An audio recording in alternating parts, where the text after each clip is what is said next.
Okay, so let's prepare the balance sheet then. So the balance sheet, the majority of the figures for the balance sheet are going to come from the end of the question.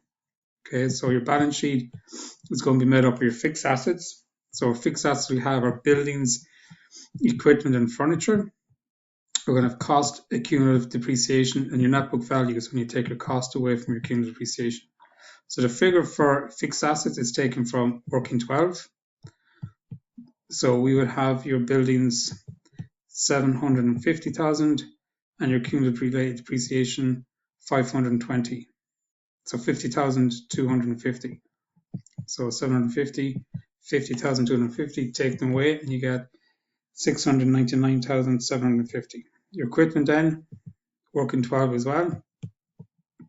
So your equipment then, your cumulative depreciation is going to be 64,000 and your cost then 60,000 or 80,000. So your balance sheet 80,000 minus 64, your net book value is 16.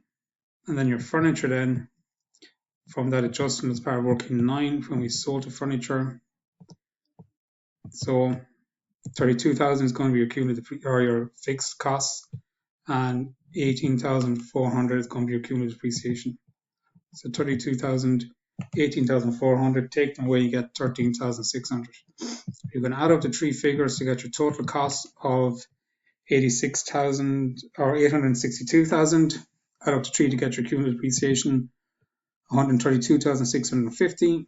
So your net book value then for your fixed assets is going to be 729,350. You're going to have your investments, which are 90,000, which you would have done as part of working 2. And you're going to add those two together to give you 819,350.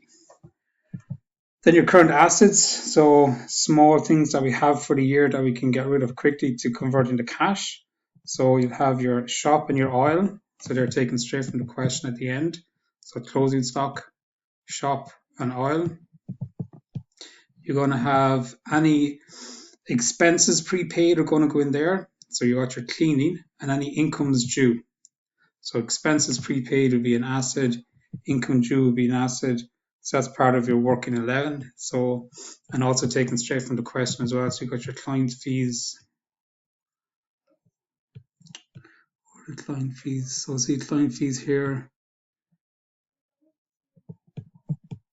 So remember that's made up of the 2,070 or 2,700 plus the 950. So that's your client fees, the 950 from the check that was dishonored. And then your next one then is your bank then. So working 14, your bank from the question is 3,030. This bank here that we have. Now remember, we would have a dishonored check. So it's going to mean there's less in the bank. And then we've got these bank charges then of 110. So there's going to be less money in the bank as well. So you're going to take those two away. You're going to get 2,240. That's going to be your bank. You're going to add them all. Then your current liabilities, then you're going to have any expenses that are prepaid, any expenses that are due, or income that has been prepaid. So we've got our client fees, which is your prepaid for next year. So they've paid us the money, so we need to pay it back when it comes around to pay it, 4,200. Then your wages due then, that you would have calculated as part of working 4, because they said to account for 2 weeks for the laundry was part of the laundry. So here we are, 2 weeks. So 1,800 will be as part of your wages due. And then your creditors then 3,600. And that's taken straight from the question.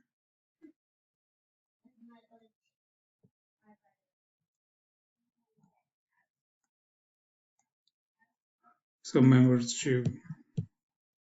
So creditors due of 3,600. So you can add them up. 9,600 take away from your assets. So you got a minus a working capital of 910. You're going to take that away from your assets. So it's going to give you 818,440. And then your finance by section then.